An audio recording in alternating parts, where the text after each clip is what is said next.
My self doctor Usha Chaglan. तो आज का हमारा टॉपिक है trans theoretical model of change. तो trans theoretical model of change में क्या होता है, कुछ स्टेजेस होती हैं, ठीक है। पहला जो स्टेज होता है प्री कंटेम्पलेशन फेज। तो प्री कंटेम्पलेशन स्टेज में क्या होता है, पेशेंट बिल्कुल डिनाई कर देता है प्रॉब्लम से। वो बोलता है कि मेरे बिहेवियर में कोई प्रॉब्लम है ही नहीं, तो डिनाइल ऑफ द प्रॉब्लम, बिल्कुल डिनाइल फेज में प्री कंटेम्पलेशन। उसके बाद प्री कंटेम्पलेशन के बाद कंटेम्पलेशन फेज आती है, जिसमें पेशेंट एम्बिवेलेंसी स्टेट में होता है, सोचने लगता है थोड़ा बहुत कि बिहेवियर में प्रॉब्लम हो सकता है, दैट इज कंटेम्पलेशन स्टेज। उसके बाद पेशेंट आता है प्रिपरेशन फेज में। पेशेंट को लगने लगता है कि उसका बिहेवियर में कोई प्रॉब्लम है और उसको बिहेवियर मॉडिफाई करना चाहिए, चेंज करना चाहिए, दैट इज प्रिपरेशन फेज, जिसमें प्रिपरेशन फेज में पेशेंट प्लान कर रहा होता है, सोच रहा होता है बिहेवियर मॉडिफाई करने के बाद। एक्शन फेज में वो एक्चुअल में बिहेवियर में मॉडिफिकेशन करता है, बिहेवियर को चेंज करता है, that is action phase. And maintenance phase में वो अपने मॉडिफाइड बिहेवियर को मेंटेन करने की कोशिश करता है, दैट इज मेंटेनेंस फेज, ठीक है। तो ये 5 स्टेज थी trans theoretical model of change की। तो एक एग्जांपल से हम समझते हैं, लेट कोई स्मोकर है, तो स्मोकर सबसे पहले स्टेज में सबसे पहला स्टेज उसका होता है कंटेम्पलेशन, प्री कंटेम्पलेशन, ठीक है। कंटेम्पलेशन से भी पहले होता है प्री कंटेम्पलेशन, जिसमें पेशेंट डिनाई कर देता है प्रॉब्लम को।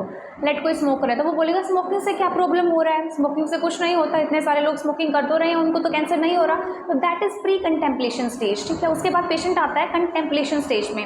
पेशेंट को लगने लगता है कि हाँ स्मोकिंग इंजरियस हो सकती है हेल्थ के लिए, कैंसर वैंसर हो सकता है, कोई दिक्कत हो सकती है, दैट इज कंटेम्पलेशन स्टेज।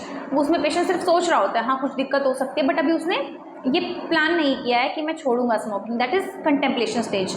उसके बाद पेशेंट का स्टेज आता है, that is preparation phase. Preparation phase में पेशेंट प्लान करता है, वो प्लान करता है कि मैं स्मोकिंग छोड़ दूंगा अब, क्योंकि स्मोकिंग से नुकसान हो सकता है शरीर को, मैं स्मोकिंग छोड़ दूंगा, दैट इज प्रिपरेशन फेज, जिसमें वो प्लान करता है अपने बिहेवियर को मॉडिफाई करने का। लेट कोई स्मोकर है तो स्मोकिंग छोड़ने का प्लान करता है। एक्शन फेज में वो एक्चुअली स्मोकिंग को छोड़ देता है, एक्शन ले लेता है, ठीक है, स्मोकिंग को छोड़ देता है। उसके बाद वो मेंटेनेंस फेज में आता है, वो मेंटेन करता है लंबे समय तक, स्मोकिंग को छोड़े रहने की कोशिश करता है, स्मोकिंग को 1-2 साल तक नहीं पीता है, that is maintenance phase. But कई पेशेंट्स में एक और स्टेप आता है, एक और स्टेज आ जाती है, दैट इज रिलैप्स।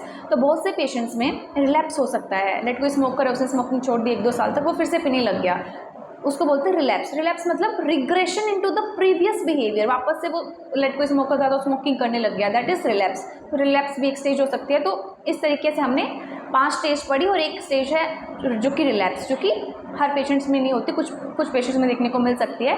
तो प्री कंटेम्पलेशन, कंटेम्पलेशन से पहले की स्टेज जिसमें पेशेंट बिल्कुल डिनाइल में होता है, कंटेम्पलेशन जिसमें पेशेंट एम्बिवेलेंसी स्टेट में होता है, सोचता है कि हाँ कुछ प्रॉब्लम है बिहेवियर में। उसके बाद पेशेंट प्रिपरेशन करता है, प्लान करता है कि वो छोड़ देगा अपने बैड बिहेवियर को। उसके बाद प्रिपरेशन फेज के बाद एक्शन फेज होता है, और एक्शन के बाद पेशेंट अपना जो एक्शन है उसको मेंटेन करने की कोशिश करता है, दैट इज मेंटेनेंस स्टेज। तो ये थी 5 स्टेजेस ट्रांस थ्योरेटिकल मॉडल की, और एक जो स्टेज है रिलैप्स, जो कि सब पेशेंट में नहीं देखने को मिलती। Thank you.